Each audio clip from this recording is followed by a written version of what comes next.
So one of the most important mental health secrets that people don't really discuss is this concept of growing your brain.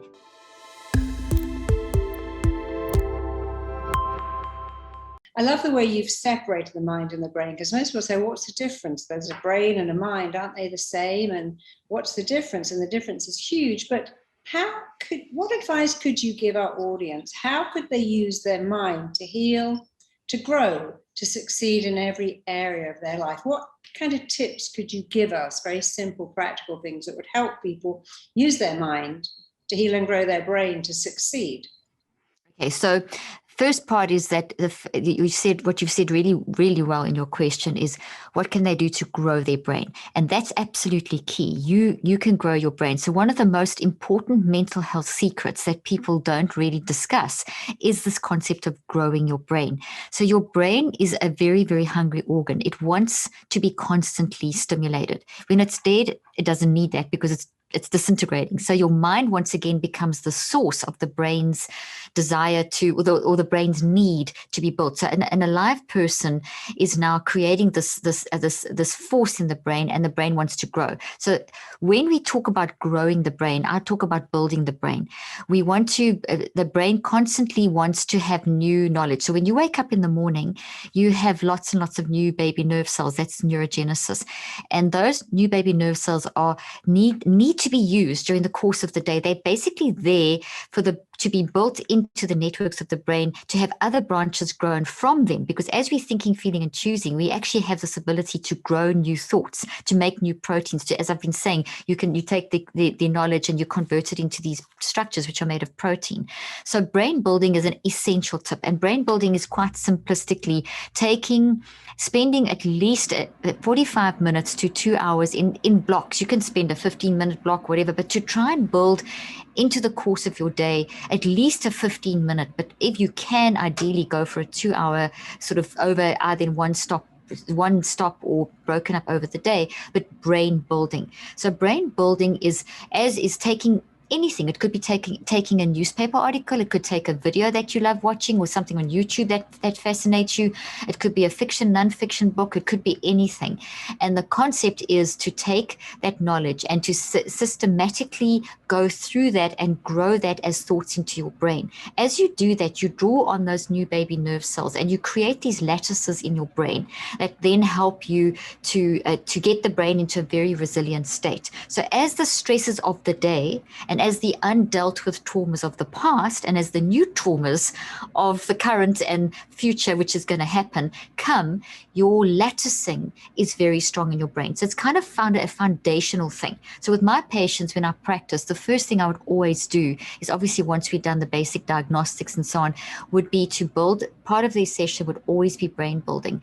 And then I would go into the heavy stuff of the detoxing and the sort of fixing part, so that you build strength in before that. So that's one tip. And then there's obviously a system that I've got for overarching all of these. But then another basic tip is when you wake up in the morning, what's absolutely vital is when you go to sleep at night, the way that your chemicals move through your brain and the way that the different parts of your brain function shift. So your mind almost makes your brain work back to front at night, and then during the day it's front to back sort of thing. So things shift. Now, as you're waking up in the morning, this shift from sleep to wakefulness is a very, very critical time where we start the process that we need to continue through the day as a tip, and that is self-regulation. I call it it's self-regulation, but there's a specific way you do it where you employ this ability that we have as humans to stand back and observe yourself. So as you stand back and observe yourself, we can do it right now as I'm talking. You can watch yourself listening. You can watch yourself. I mean, I can watch myself. I know my hands are moving. I'm aware of me watching you. I'm aware of everything in my office. I'm aware of my voice to intonation simply because I said it. So in other words, I am consciously and deliberately watching how I am thinking, feeling, choosing, and expressing myself and the impact on others. Now that is that skill will help us to manage the messiness of our mind in the morning as we wake up, and then set the tone for managing during the day. So self-regulation starts as you wake up, and if you catch yourself, for example, complaining or very negative, that causes brain damage literally immediately and throws your brain waves off and your frequencies of your brain, etc. And that sets you up for a bad day unless you catch it, or just makes the day so much more tough. So if you can immediately get into and observe that, and then shift and say, okay, why am I feeling like this? Well, how can I reconstruct that? That can take you a few seconds. And there's a whole system that I've developed called the neurocycle that you can use to develop all these neurocycle things. And then during the course of the day, if you can, once you start the day like that, keep in a self-regulated state, keep in this multiple perspective advantage, and keep doing your brain building. I mean, that's just a couple of tips. And then there's obviously the whole system that I've developed to do this called the neurocycle, which is based on the theory that you mentioned, my geodesic theory, plus all my research over the past 38 years, and the clinical application. And what about your story? Because I love stories. What led you, or when have you most needed to work on your own mindset? Would you share some of your story with us? Yeah, I've got a podcast called Cleaning Up the Mental Mess, and if people want to know lots about my story, I often pop in like in-depth little things, anecdotes that happened in my own life. So very early on in my research, I saw that, hey, this is not just for my patients, this is for me. I used to wake up complaining every day. I used to wake up seeing the negative and wondering why my day was so challenging and why I was so exhausted at the end of the day. So I started practicing using the system on myself first. So that was one of the things, and I found that shifted my whole day and my whole sleep pattern. So very early on. Also, I have, like anyone, we've all had our challenges in life. I mean, my husband was an alcoholic for 11 years, and we've been married 35. And dealing with that and having 4 babies and trying to do research and PhDs, there was a lot of challenges in my life, and many times when we nearly got divorced, but we pushed through. And if I didn't have a system of recognizing I'm feeling this because of these reasons, and this is what I'm going to do, and this is my action plan, and being able to actually talk it through, I would have fallen apart. So the key thing that really facilitated the process, and I didn't actually go for therapy, but because I had so many friends that were therapists, and I would talk this through, and I was training people all the time. So I was always using my own story. I was lecturing, training physicians, training therapists. So I think all the time I was giving myself therapy and talking to these people and the feedback. So in other words, I didn't push it down.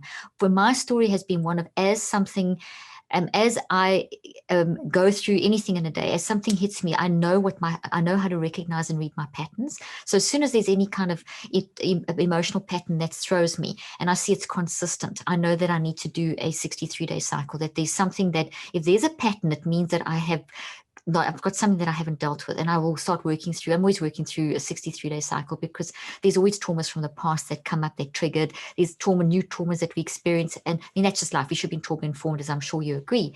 In terms of just how I apply the neurocycle in terms of my daily existence, the challenges of running a business and 4 kids that are adults and doing research, like anyone, I'm busy and things happen. Someone will put a terrible comment on an Instagram post, or I'll get an email that throws you, or there's a trauma in the family. I honestly I've got my mind to a point where I allow myself to get depressed. I allow myself that anxiety. I give myself permission, because I don't see it as an illness. I see it as it's okay to be a mess. Mm-hmm. And then I work in repairing it and growing. And it's that permission. I'm kind to myself. I allow myself, I get it out. Sometimes I'll lose my temper and get mad and irritated about the most dumb things. I don't get guilt about that. I say, okay, gosh, that was wrong. I use the guilt in a good way. Hey, that hurt someone.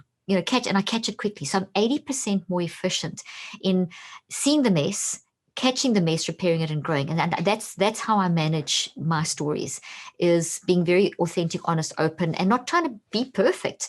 It's recognizing the perfection in me is going to drive the messiness. So I'm very good at owning the mess and cleaning the mess. I don't stay in the mess. That is one thing. I allow the mess to be expressed. I'll get the irritation out, but because I'm so self-regulated, I'll pick it up quickly. So I'll say, hey, that was really a nasty comment that I just said to my husband, or that was not a necessary way of thinking about someone who sent me an email or something, because that's not good for my brain and body. It's going to give me brain damage. It's affecting my telomeres and the million cells I'm making every second. So I'm aware of that, and I use that, and I give myself permission, and I fix it, and I repair, and I grow. I love that. What you're saying is I allow myself to be a flawed person, having flawed relationships with flawed people, because when you try to be perfect, I mean, people often think that therapists and doctors and scientists are perfect. All child psychologists have perfect children, all marriage counselors have perfect marriages. Yeah. Dietitians have perfect diets. They don't, because they're human. And I love the fact that you say, I let myself fail, I let myself mess up because I'm human. Exactly. It's so refreshing, because most people are so busy trying to be perfect, which is not possible. No. Just being a flawed human, that's the best all of us can ever be. Exactly. Check out my next video here. Your thoughts control your feelings. Your feelings control your actions. And your actions control your events. Or you could say your thoughts dictate your feelings. You take away the source of the pain, and the pain is like